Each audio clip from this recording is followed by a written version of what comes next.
Hello, I'm Chris Richmond. Come and paint milestones with me. Okay, I'm here on this lovely spring morning on Earlham Road at stone NW02.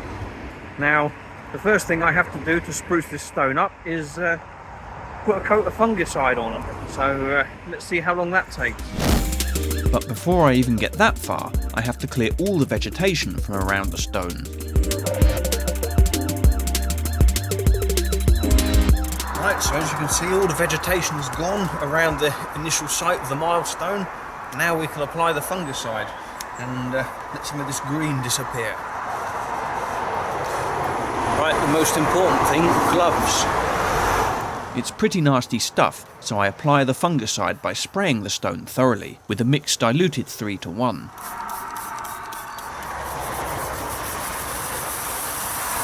Work it in a bit.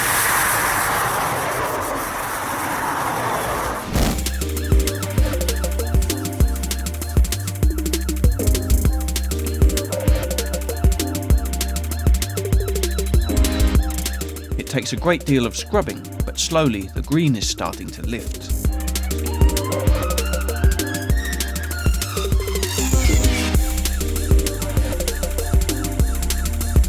After several minutes of non-stop scrubbing, it's time for a rinse with more diluted fungicide to remove the grime, and it's already scrubbed up well. Right, there we are, Mr. Ford. She looks like a milestone again. Now, let this dry before I repaint, so we're going to move on to the next one and clean that up, and then hopefully by the time I've done that, this should be dry and ready to paint. The next stone is exactly a mile away in Colney. Now, rather than drive 1 mile, I've made the eco-conscious decision to walk to the next milestone at Colney. Passing the busy junction for Norwich Research Park, the stone is located just past Heatherset Lane.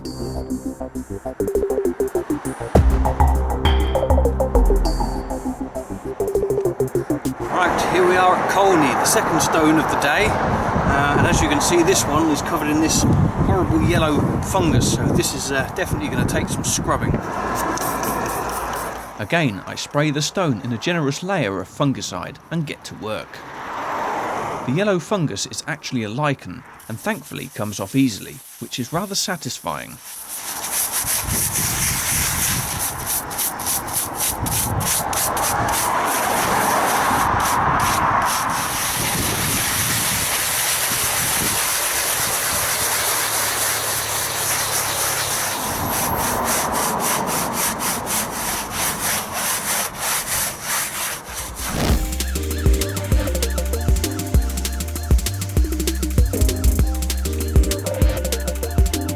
Slowly, we start to see the results as I spray more fluid onto the stone.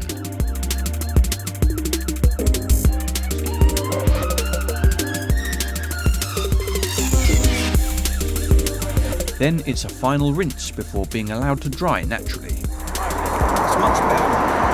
Now, hopefully this one shouldn't take too long to dry. It certainly took a lot longer to scrub. Right, let's head back to Earlham and start on the painting. And it's off back to Earlham I go.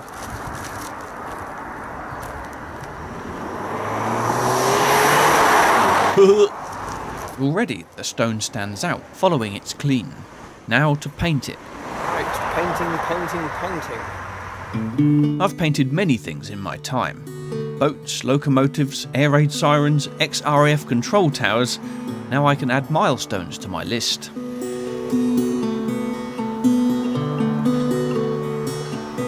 There goes one of my bus driving colleagues.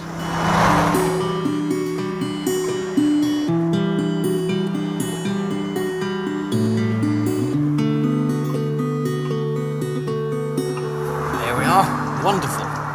Now I'm going to let this dry and I think I'll come back to cut the letters in afterwards because it's not particularly warm, so I think this paint needs a little chance to harden, and then we'll come back and we'll cut the letters in there.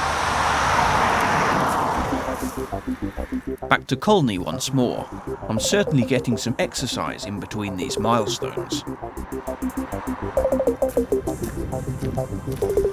Right, so here we are back at Colney again. Now, our letters that go in. We're about to find out. Hopefully they'll dry a bit quicker here, and we can get these done while we're in the same place, and then go back to Earlham to finish the letter there.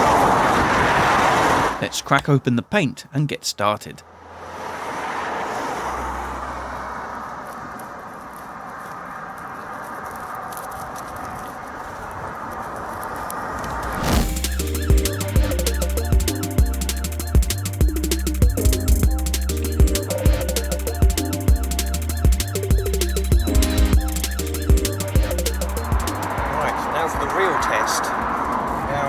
I've painted over the letters because the black is actually quite inset in there. I don't think I've even got a small enough brush, but we'll have a go. Right, let's do it. Well, I haven't come all this way just to give up. Will a 10mm brush be small enough to cut in those letters?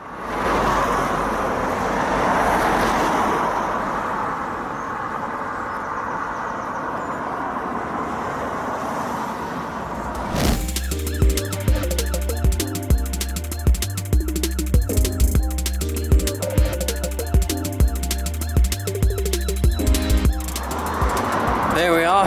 What do we think? Yeah, we're going to have to tidy that up a bit with some white. So I touch in the overspill with white, hoping I don't end up with a Mr. Bean meets Whistler's mother situation.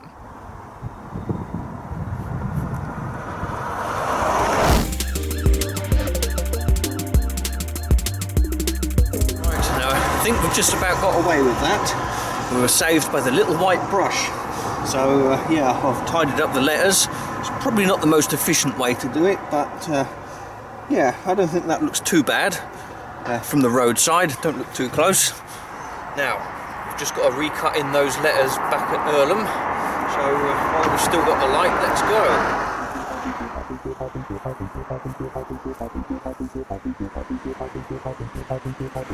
Right, here we are, back in Earlham again, just to finish these letters off. But I mean, even now, that stone really stands out from here.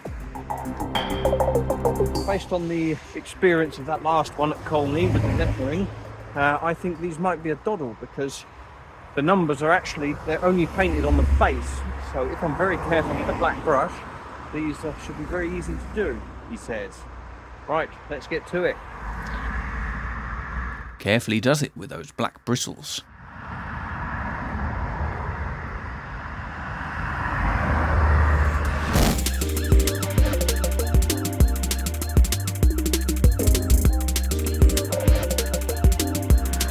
Try and cut that in there just to make it a bit more consistent. That's not looking too bad. Right, I think we can call it a day. That's not a bad day's graft. 2 milestones done, painted, fungicided, letters cut in. Brilliant, a good day.